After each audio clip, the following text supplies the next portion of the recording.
friends, so ngayon nandito ako sa hotel because there's no signal in Tres Terraces Condo Lagro, Fairview, Manila, Philippines, Quezon City. Even the Globe at home, there's no signal, and also the PLDT, there's no signal because of the weather of the typhoon right now here in Manila, Philippines right now. That's why there's no signal. I don't know in other cities or in other states or state here in provinces here in Manila, Philippines, or even in Luzon, Visayas, Mindanao, and international. So yeah, there's no safe place to all targeted individual out there.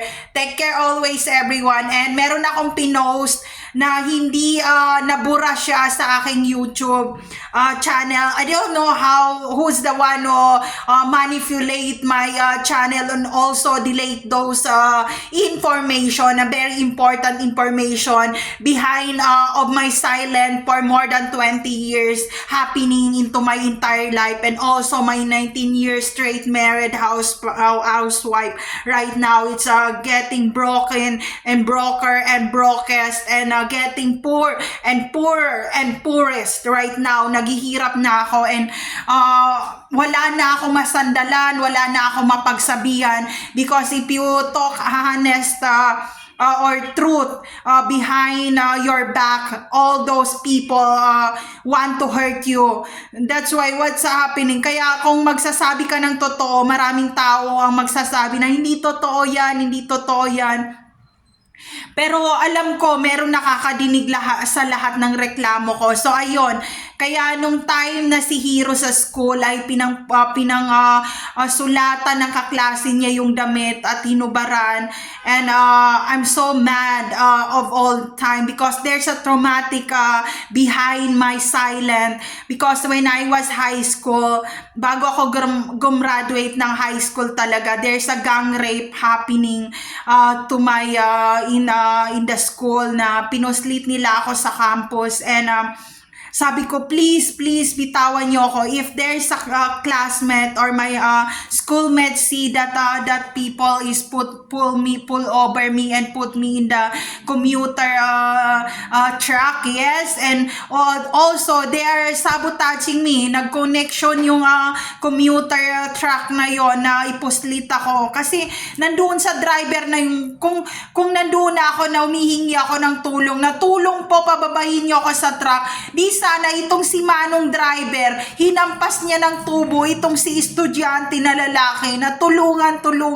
But binilisan niya yung sakyan na commuter na truck. So ayun, kaya ayoko lumabas ng bahay. Ayoko talaga. Kaya nung nag-isa ako sa may Nueva Ecija hanggang Pampanga na na-pull over ako, bumalik lahat yung memory ko na sabi ko, baka meron na naman nagbabayad na malaking tao para pabagsakin ako at para saktan ako.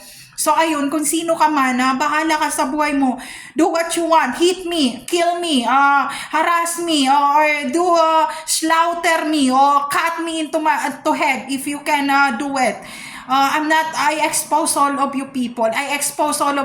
Kasi kahit nabigyan mo to ng second chance to, once na manyak, once na malandi, lalandi yan, gagawa yan, even a small butas na ganyan, wawarakin yan para lang lumaki ang gulo. And ganun ang kanilang tradition. So yon, do my grandmother or my lola know about it? No one know it, but my husband know it kasi kinuwento ko sa kanya. And because there's a wiring in our home, in our apartment, all of those allegation and all of those wiring, that recording in our home is already get those people and put it into the Supreme Court already. Because when the latest that I see those man is already in Munti, and because there's a viral video all over the Luzon, Visayas, Mindanao, and international, and I saw them already cremate and already die from the COVID.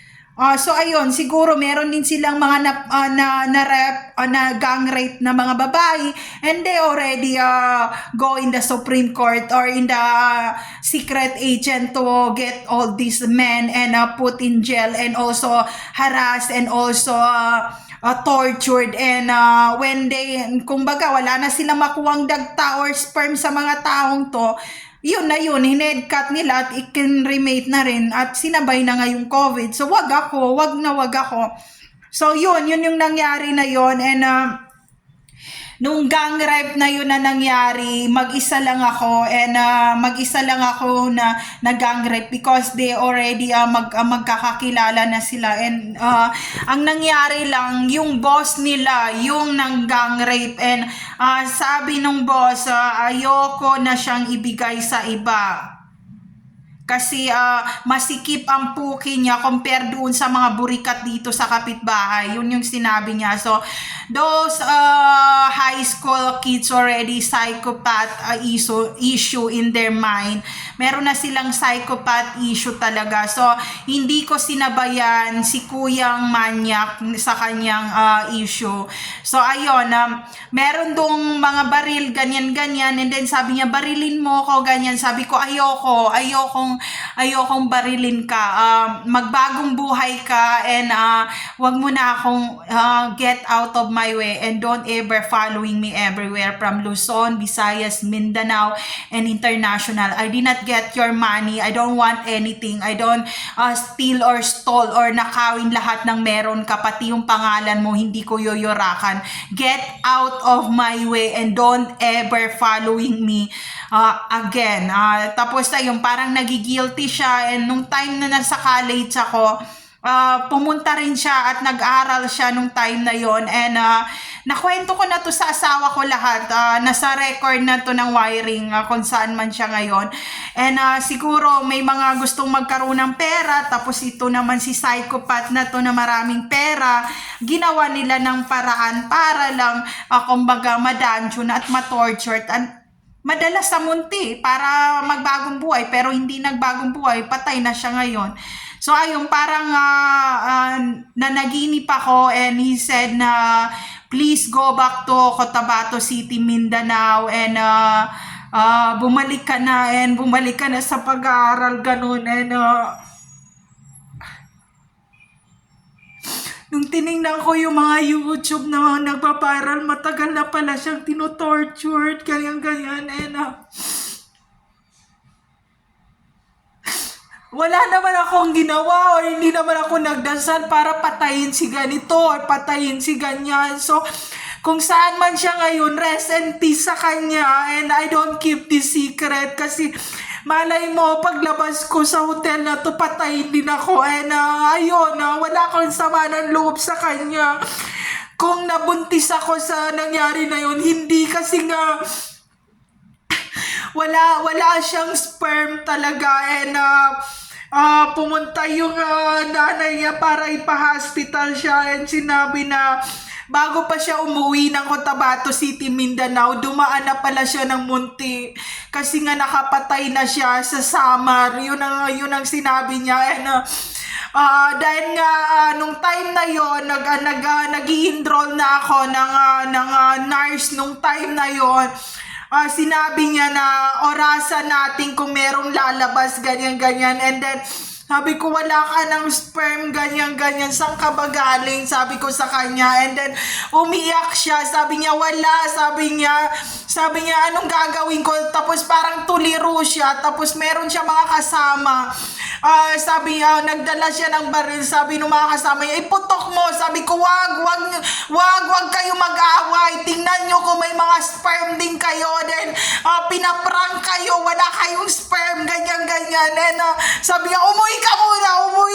Sabi ko, wala nga kayong sperm, yun, sabi ko, baka kinuhanan na kayo ng police or ng military or ng marines or ng kolorom, o baka napunta na kayo ng Monay o ng Bilal, ganyan, sabi niya, sandali, mag-usap-usap tayo, kumuha sila ng private nurse, and then pinapunta nung nanay niya doon kasi hindi naman sila, kasi yung police mobile sa Cotabato City lagi rin dumadaan, pati ako hinahabol na. Sabi ko, nagsimula tayo sa gang rape, pero bakit ako ngayon tumatakbo na? Sabi niya, patahimikin mo muna yung girlfriend mo. Sabi ko, hindi niya ako girlfriend, hayop ka. So, ayun, nung time na yon wala siyang ginagawa ko, ni gangstalk ako. And sabi ko, punyata ka. Hindi ako buntis, wala kang sperm, puta ka. Tapos nadidinig kami ng mga tao nag-aaway, sabi, wala nga akong sperm. Ang tanong, magkakaroon pa kaya ako ng anak, ganyan. Sabi ko, wag ako, ayoko magpakasal sa'yo. Sama-sama tayo, holding hands tayo, tapos wala ka na pala, baog ka na, puta ka. Ang yabang mo, nakabaril ka pa, tapos baog ka, tarantado ka. So ayun, nag-uusap kami sa abandon noon, and wala talaga siyang sperm talaga. Sabi niya, pilitin ang pagka-manyak mo. And then umuwi siya, and tinawagan niyang nanay niya. Sabi niya sa nanay niya, saan ang tatay ko, ganyan. And then sabi, patay na sa summer ang tatay mo. And then natuliro na naman, na psychopath na naman. Sabi, asan ang baril ko? Sabi ko, sandali, kasi gagraduate pa ako ng high school. Nung time na yon, lagi na akong sinasabihan ng teacher na, sinasabi sa akin na, kailan ka papasok? Sabi ko, papasok ako kasi hindi ako makagraduate ng high school. Ang dami kong iniisip. So, ayun, nung time na yon, sabi niya, anong uunahin ko? Pera ko sa bangko, o patayin ko lahat ng tauhan ko, ganyan. Kasi nasa politics run na siya nung time na yon eh. Hindi ko isa shout out. So, nung time na yon, magmi-mayor na siya nun. Imagine mo, more than 20 years na yon. So, siya ang pinakabatang politician, pero wala siyang sperm. Putang ina niya, baugang hayop. So, ayun. Kaya pag nakikita niya ako, hinahatid niya ako ng sakyan, ganyan. And then, itong mga tambay naman sa amin, siya, pakeme Dora, pakeme Dora. Kasi nga, sabi, hinahatid siya ng kotse. Hindi niya ako hinahatid kasi nga baka magsumbong ako sa pulis. Ngayon pa ako magsumbong, 20 years nang nakalipas. Punyet, takay life sentence mo yung baog, hayop ka, palabasin mo. Wala nagdagtayan, hayop yan.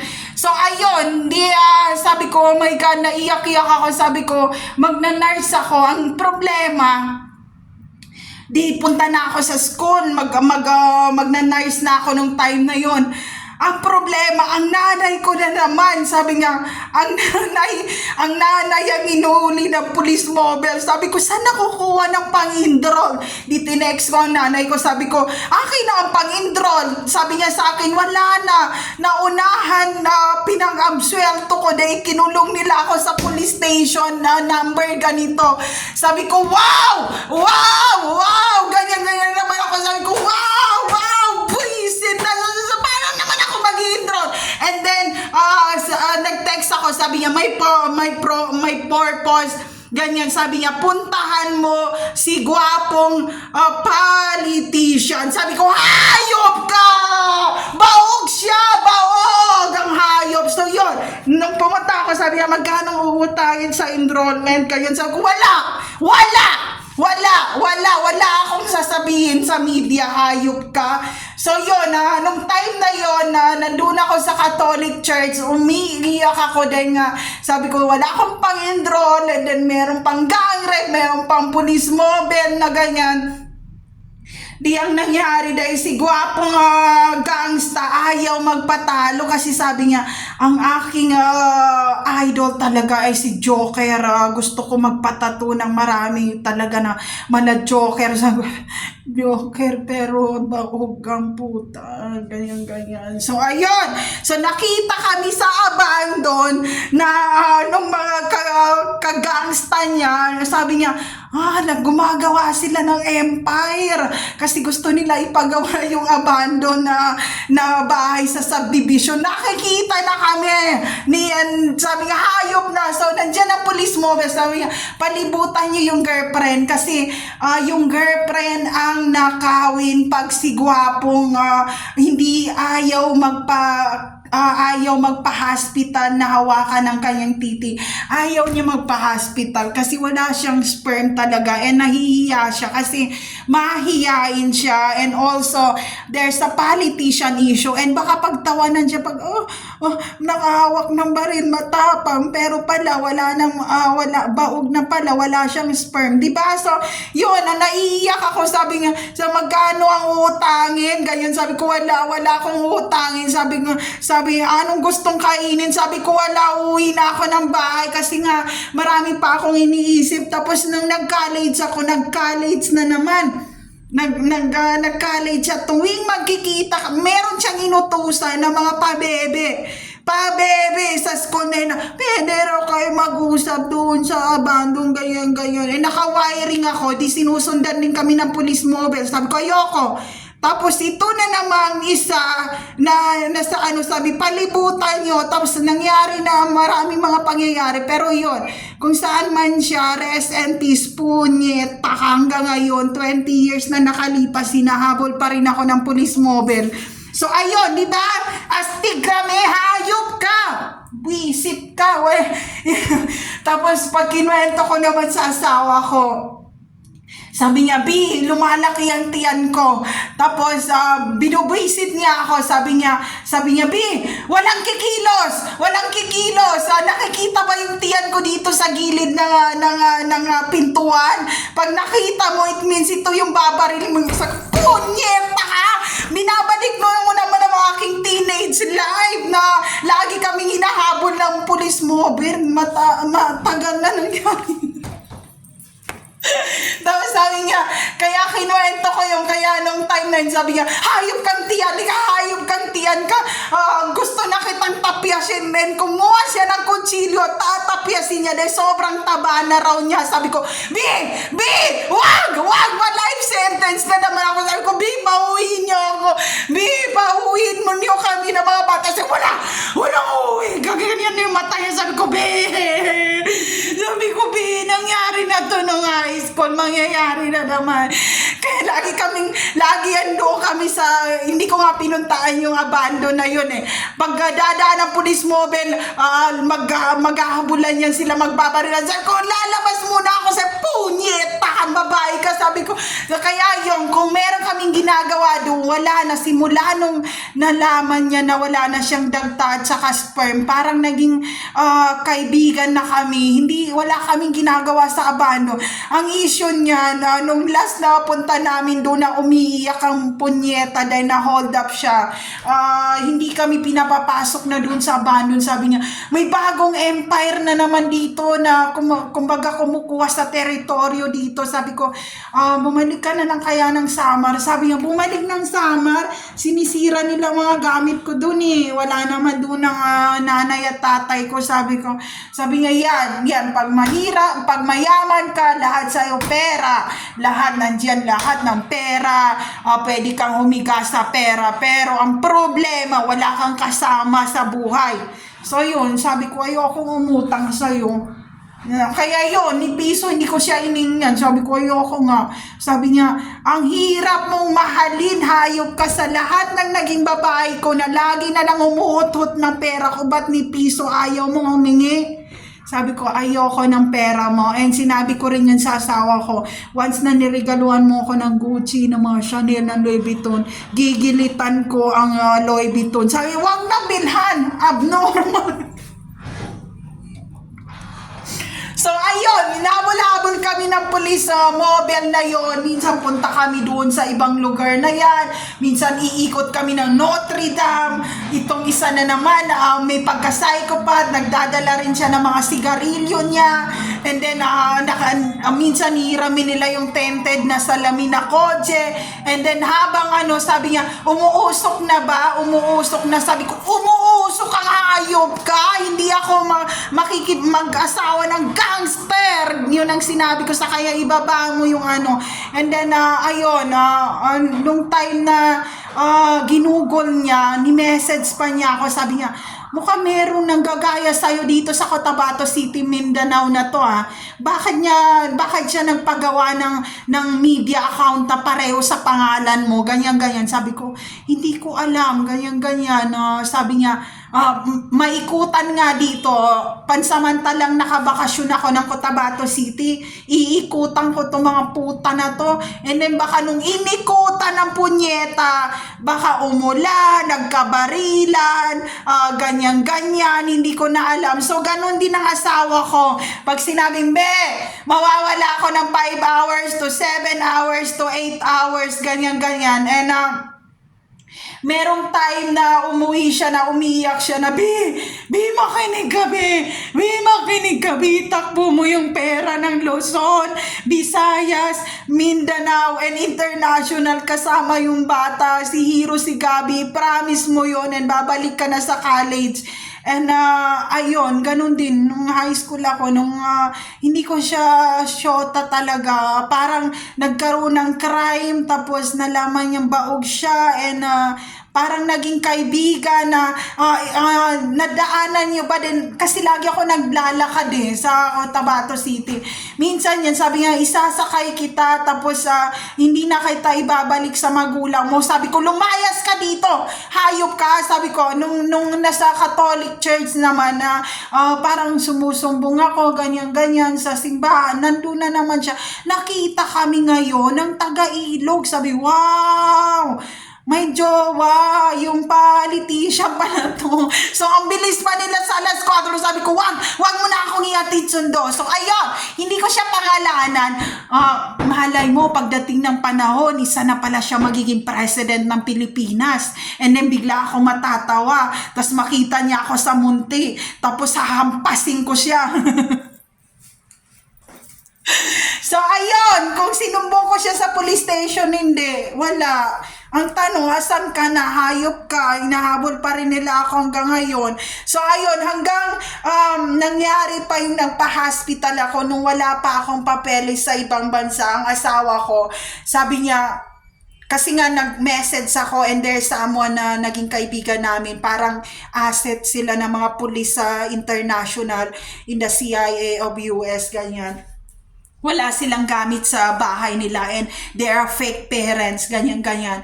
So, nung time na yun, nilalagnat ako, and ang asawa ko parang, si Jasmine, nilalagnat, and high fever, kailangan na talagang pumunta ng hospital, and at the same time na buntis siya, so kailangan niya na talaga kasi yung bata mamamatay, and at the same time, nung time na yun, wala na rin siyang sperm.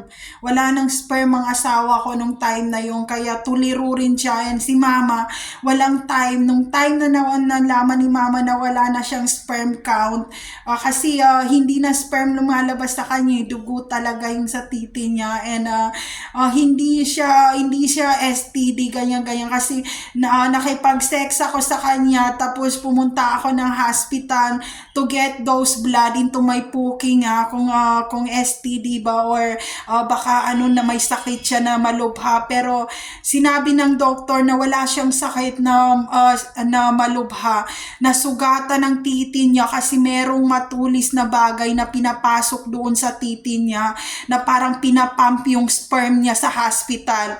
Yun ang sinabi nung OB. And then sabi ko, ano na naman ang gagawin ko para maalis ang asawa ko sa torture na to, kasi nagkaroon siya ng mga kabit na ganyan, and si Jasmine buntis, tapos baka nagsurrogate ang puta, dahil ginaya ako, pinamp ang titi naman ni Mister. So ayun, sabi ko, nasugatan ang titi. Sabi ko, ayaw niya magpa-check up. Sabi niya, wag mo sabihin kay mama, wag mo sabihin kay ganito. Sabi ko, ano na naman to? Ano na naman problema? Ito yung high school na pagkatapos mag-propose, nagkasabig lang naubusan ng dagta.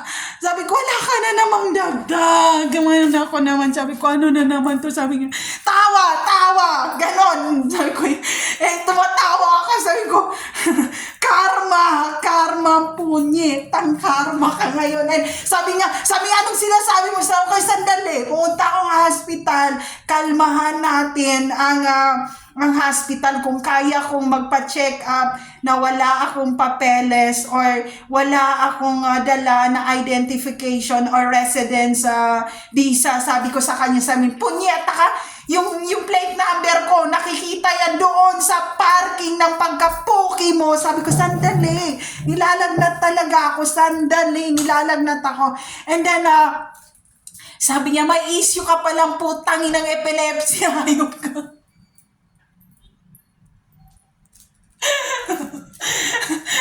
Kasi nga nagganyan ako, sabi ko, hindi ko na kaya. Sabi niya, wag mo akong biruin.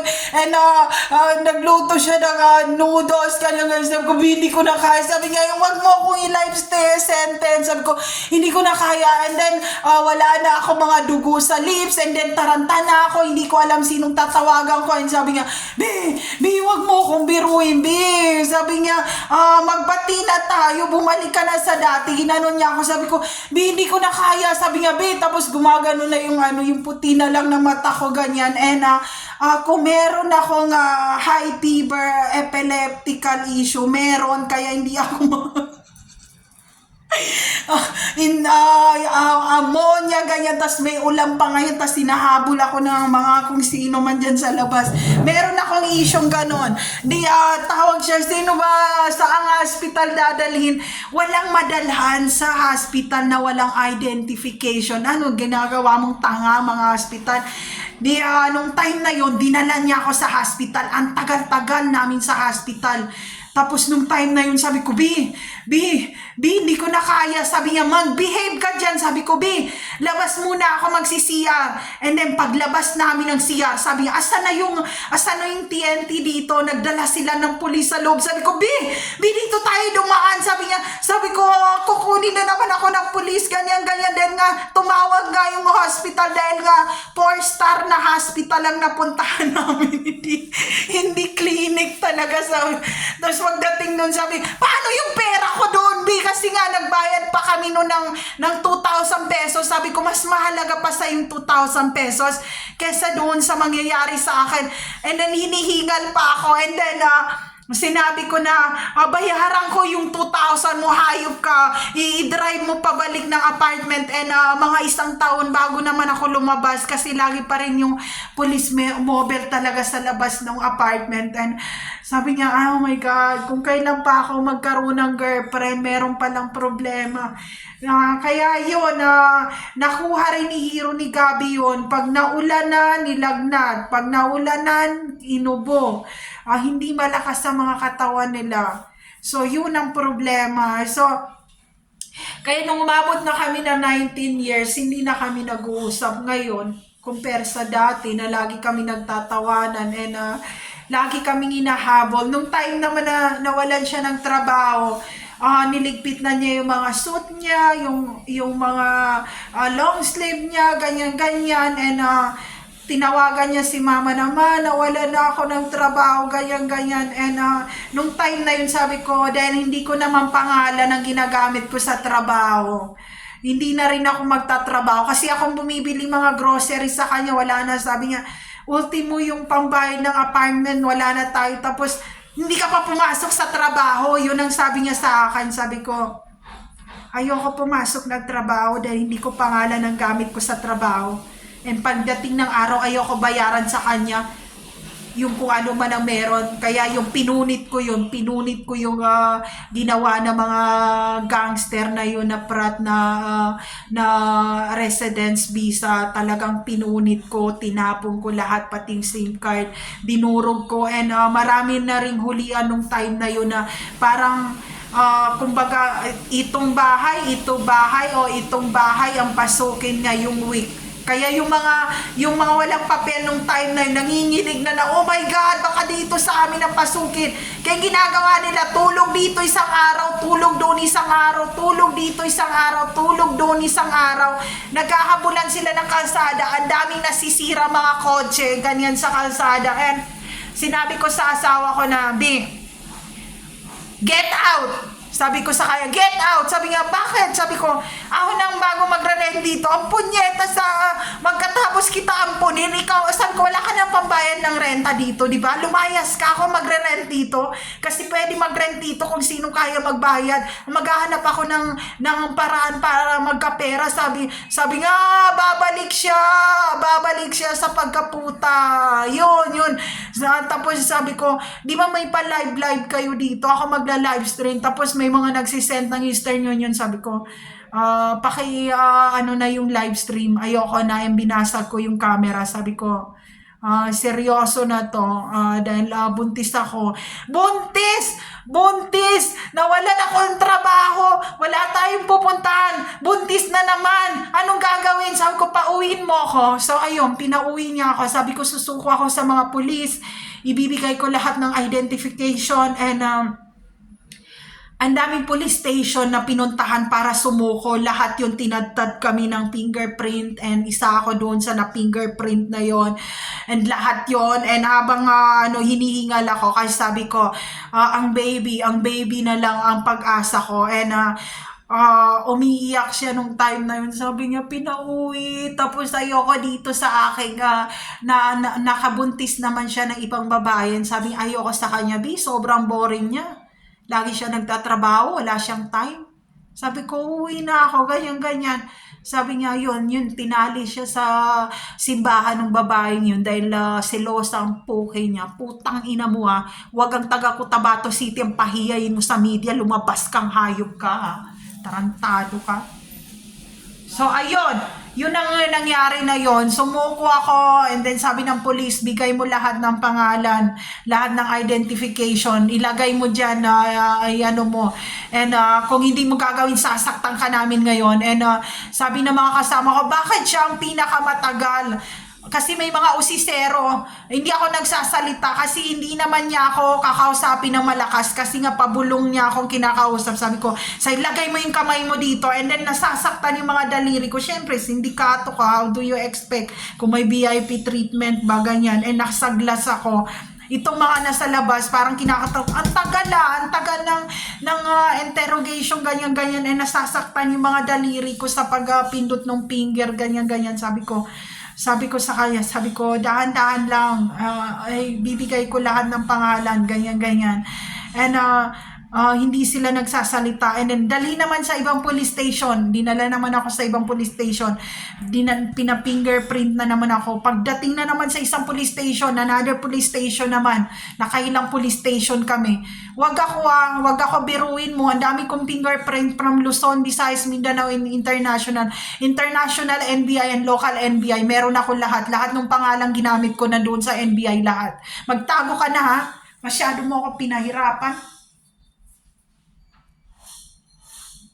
So ayun na nangyari sa akin. Nung na yun, sabi pa uwiin, ito ang pamasahe. And then ayun, nung bumalik ako, yung pangalan ko doon sa pangalan ko rin ang ginamit ko nung sa fingerprint. Kaya nung pina-fingerprint din ako sa police station, lumabas, sabi niya, hindi siya pwedeng huliin. Nag-residence visa siya. Naglipat siya ng reliyon. Huwag niyo nang pakialaman. Yun ang sinabi ng police. Umiiyak naman yung isang babae doon na ini-interrogate. Wala siyang maibigay na identification eh. Ngayon, sa Supreme Court tayo magkita kung kaya mo kong harapin.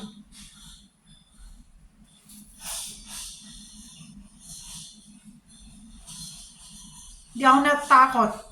Huwag akong gawin mong tanga ng boys to skull and wiring mo. Ayun. Nung paglabas ko, sabi ng asawa ko, kala ko, babi, anuhin ka na, ikukulong ka na, balik ka na naman. Gumanon siya sa akin, sabi ko, hindi na babalik, maghiwalay na tayo. Sabi niya, concern lang naman ako sa'yo. So, ayun. Maghiwalay na talaga kami. Sobra na yung more than 20 years, matanda na ako. Malaki na mga anak namin, mga teenager na kaya na nilang ilaban ang sarili nila. Pero wala silang kasalanan, wala kaming utang.